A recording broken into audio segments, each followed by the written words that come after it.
Tobias, thank you very much for taking the time. Such a pleasure. Thank you. Let's talk about the new Ghost record, which will be out in April. Skeletá. Can you talk a bit about the origins and about how it came to be? Sure. I mean, it starts usually the same way. I mean, you throughout a previous album cycle when I'm touring, you assemble material and not at that point. It's not really you're not filling a quota, if you will. If you're just you have a song here or there. In this case, as with most records, you have a song or two sort of left over from the previous record, and that might or might not make it into a new record.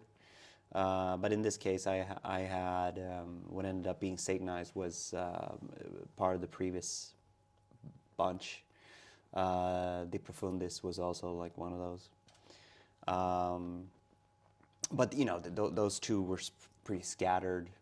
Satanized felt like a certain kind of song, and De Profundis was definitely like a different one. And so you start trying to fill out the bits in between, and I very early in the process I had a thematical picture of what I wanted the record to be in terms of each subject of the record was going to be very core, very simple feelings, as opposed to big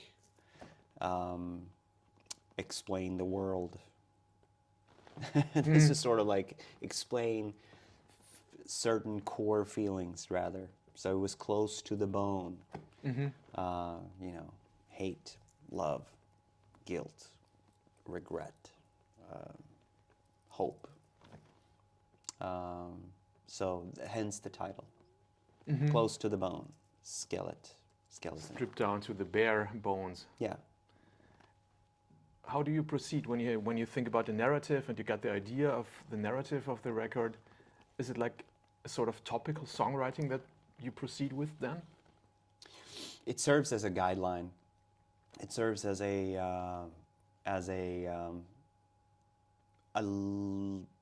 rough. That's why it never gets like super dogmatic. You have a direction, and looking at that direction, you might have this intuitive feeling that, oh, if I'm writing songs in this case that are about core feelings, core emotions, maybe I shouldn't write a song about the Witchfinder General, whereas if I ever were to write a record that was loosely more based on occult history, yeah, then you can start like lining things up that way. And yeah, I don't really have a punchline here, but it's you set up a loose way for you to understand in which frame you're moving within. Because if there is no box to think within, there's no box to elastically move out of either. At least in my head, I need to have some sort of direction, and otherwise it becomes a little bit too loosey-goosey and unfocused. You're proficient on almost every instrument, or at least in the rock context. As a multi-instrumentalist, how fleshed out are the ideas when you enter the studio, and how much happens when you're in the actual studio, and how far progressed are the demos that you make for yourself, for instance? I mean, nowadays, I think most musicians can sort of relate to this. Back in the good old times when a studio was a studio and rehearsal room was only, people playing in bands, sort of in ensemble, there was this clear divide between rehearsing and as a songwriter back then, what I used to do in my old bands was sit at home, write the song, figuring out if there was a differentiation between what I was going to play and the other guitar player was going to play. I sort of figured that out, and then you had like a bass line, and then I knew what the drummer was going to play, and then you had to come to the rehearsal and get everyone to play, and then 2 hours later, maybe you were able to play a song. Nowadays, you never do that.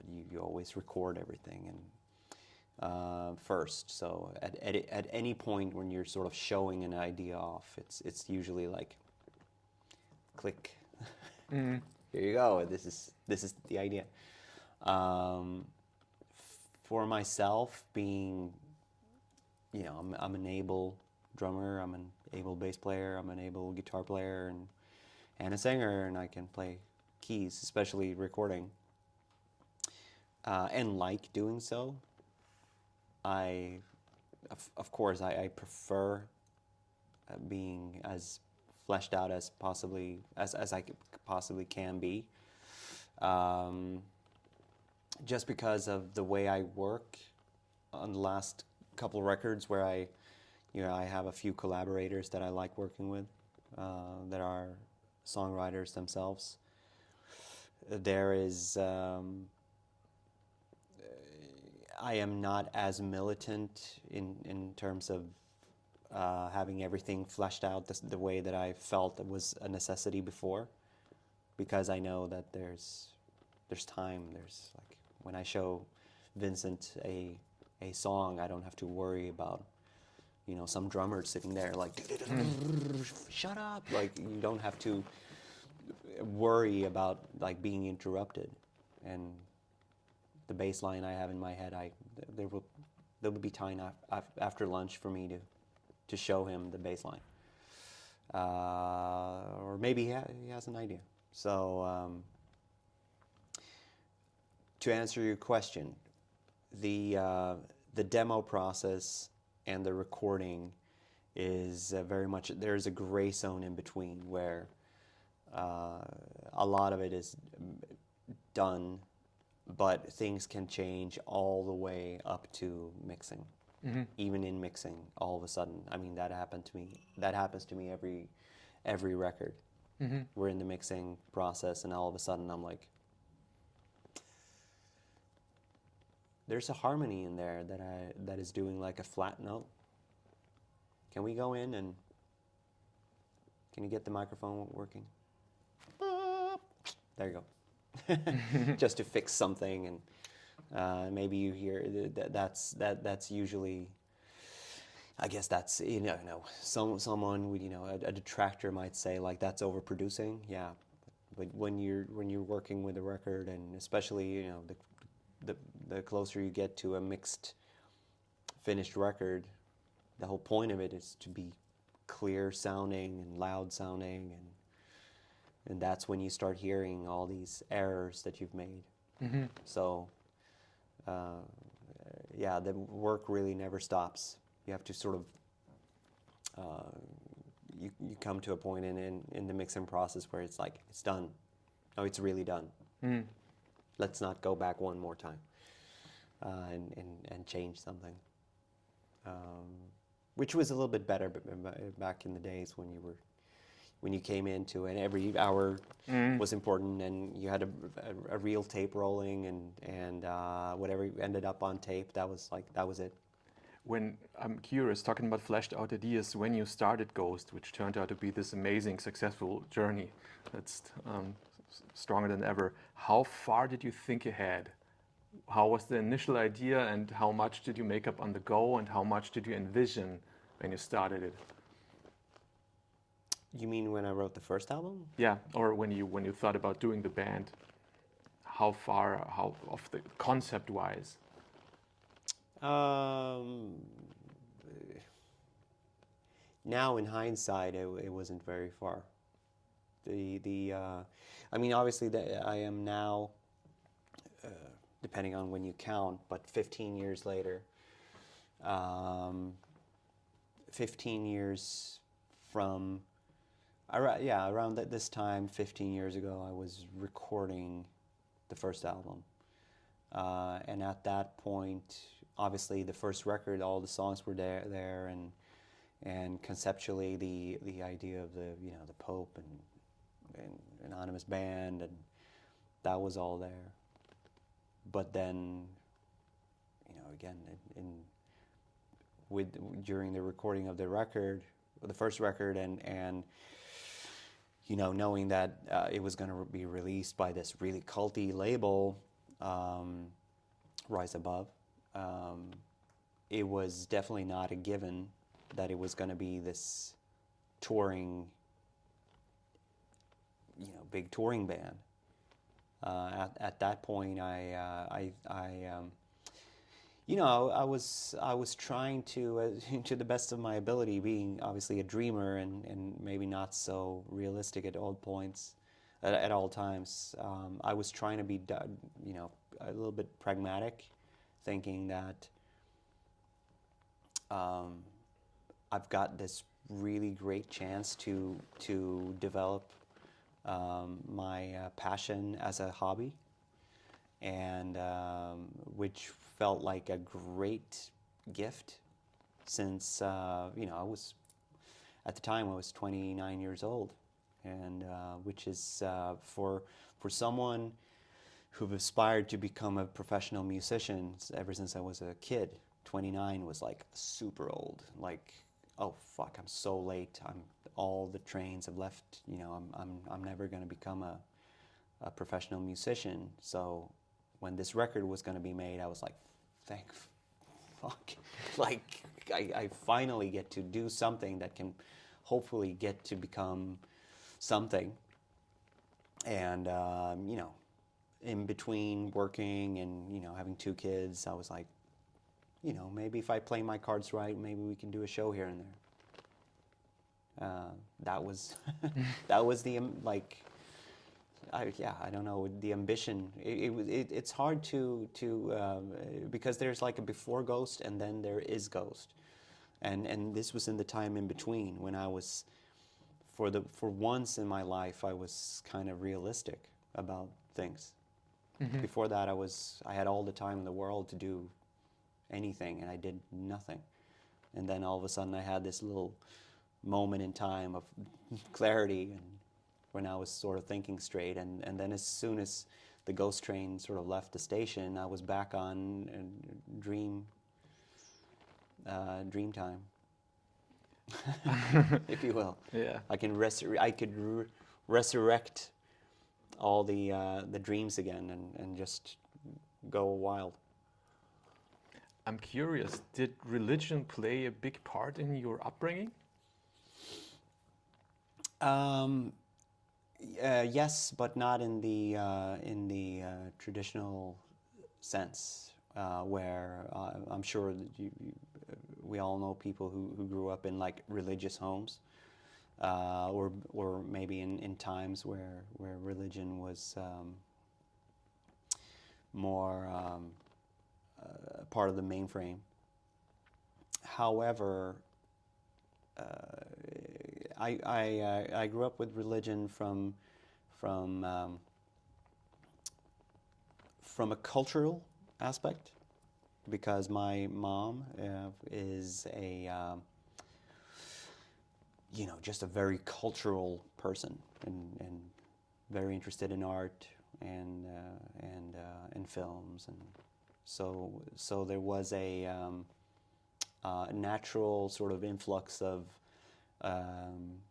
more the cultural aspect of whenever we were traveling someplace, we would always go to a church, not for religious reasons, because of cultural reasons, for the artwork, like a museum. And as a imaginative kid, of course, I was interested in the fairy tale, the aspect of it, but more from it you know, almost from an Indiana Jones point of view, because it was magic, you know. And then the other, but that was a positive thing. That was like, that felt historical, that felt magical, that felt ancient and cool. And then the other aspect of it was people in my vicinity that were religious, who weren't necessarily very nice, or at least I didn't find them to be very pleasant. And one of them was my teacher in first and second grade. She was like, I mean, this is late 80s, and she was probably around retirement age at the time. So, you know, she was born in like 1915 or something, or 20, I don't know, I don't remember. But she was very much like an old school disciplinarian, very unmodern, mean. Everybody hated her. And even before I started school, just because in my kindergarten, you know, there was a lot of kids who were older, and they were like, yeah, you're gonna end up in her class. She's a real bitch. Mm. So it was sort of served that way as well. And as soon as I started, we immediately clashed. And I remember her so clearly telling, I mean, anybody who was in my class might say that, oh, she never said that. But I remember clearly that she was like, had this just been a few years ago, I could have hit you. And she was like, back in the day, it was not very far, you know, very long ago, I would have been allowed to hit you kids. And I wish it was, you know, you could really tell that she wanted to be that sort of physical disciplinarian, and you know, there might be argument. You can argue maybe that maybe someone like me deserved it. I was very stuck up. I didn't like authoritarian people, and I was a kid, so I didn't like it at all. And she was very deeply religious. As my memory of it, and this might, you know, go against what anybody else's memory of it was, but there was a lot of singing psalms, or hymns, and there was a lot of biblical. I think she went off course in the amount of biblical study that we did. On the other hand, that served also my interest in history, so it wasn't like a waste, but she was definitely like an embodiment of, to me, the paradox of herself, self-proclaimed, representing the good side, and she was actually evil. She was mean and petty and bitter, and represented negativity and regression. And I'd say that skewed me a lot. But I definitely, obviously fell out of favor of her, and then that sort of continued throughout school. We had another when I was when I started 7th grade. I don't know to whatever extent she was religious, but she was definitely a righteous woman, and she hated me. Mm-hmm. And you know, this was right when I was like in my most blooming satanic adolescent, you know, 13-year-old kid, and I came into her class, and she was like, I know afterwards, because when my kids started school, for a brief time, they actually went to the same school that I was, that I attended in what was that, junior high? No, 7th grade when you're 13. And they had the same teacher as I had at the time, and he was like, she was really mean to you. Mm. Oh, that was not just in my head? He was like, no. She went around to other teachers, trying to color their perception of you and how she wanted you to, fail. But I was very, very opinionated.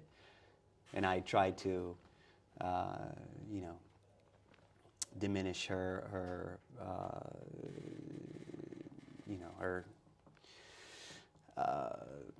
thing with the class, and I was the sort of kid that would stand up in the middle of class and like, nobody here likes you.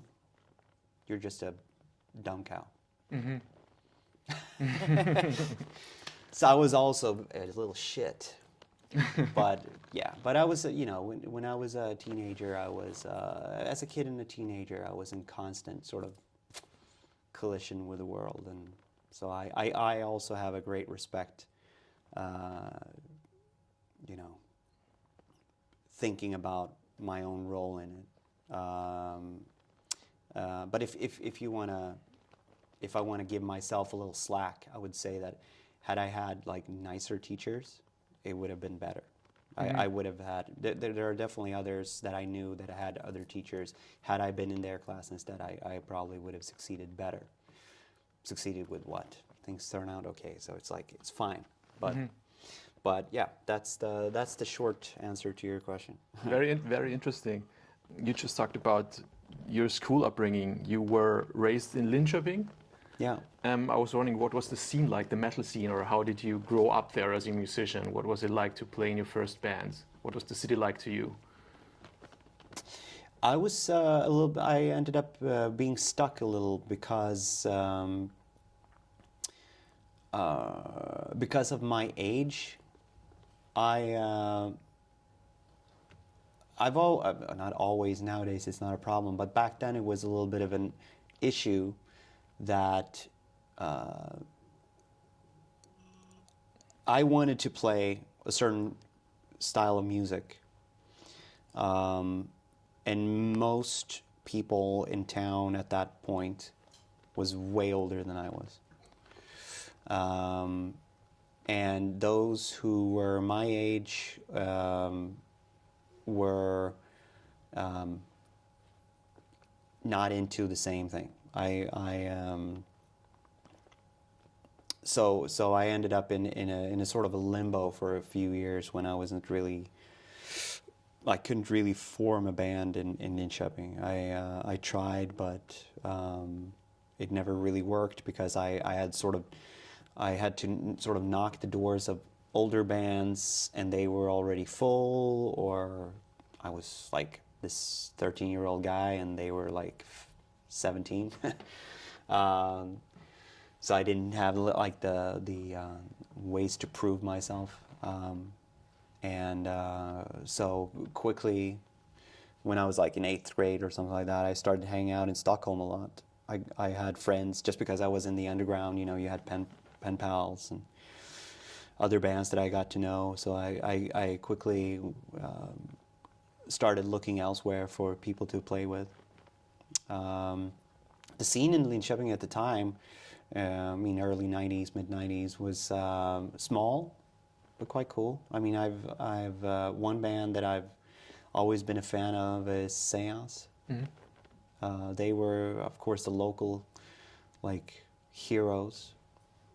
Before that, just because I had an older brother who was sort of their age. Most of those guys in Seance and those bands, they were way older, way older than everybody else. They were already 25 plus. Just because of my brother, and he had friends who were playing in different bands, and so I knew about those guys ever since when I was a kid, because they were because I was interested in music and my brother was interested in music, and Linköping is a small town, so you knew about Satanic Slaughter, you knew about Total Death, and those bands that eventually sort of merged into Seance. But of course that was a completely closed door for me when I was I was a child and they were already parents. Mm-hmm. And then Linköping, especially in the 90s, was very hardcore based. There was a lot of hardcore bands. That was probably the more vibrant of a scene. The death metal, black metal scene was just like 10 people, whereas in 1995 you had a lot of hardcore kids. So I had a lot of friends my age that were into hardcore, but I never really dug that. I like a lot of old punk, like, you know, UK82, like stuff like that. But that was not the new school sort of, you know, that sort of baggy pant, hardcore 94, 95. That was never my thing. I mean, I liked Refused, but we had a band in Linköping called Outlast that was good. But I never really felt at home in that scene, regardless if friends of mine were there or not. But yeah, so I was sort of, again, I was out of pace with my contemporary, with my peers, if you will. I sort of found my own way, and that, you know, in hindsight, it, you know, it's a good, but it was also like a little bit of I was a little bit jealous of my friends who were in the hardcore scene, that they had this really cool scene, and they, you know, they had bands, and they all knew each other, and they were doing things, and they achieved things, and I wanted to sort of go back into 1987 and looking for something that I really didn't have. So, Cool. But yeah. Yeah, hey, thank you so much for taking the time to do this interview. A huge pleasure. Thank you.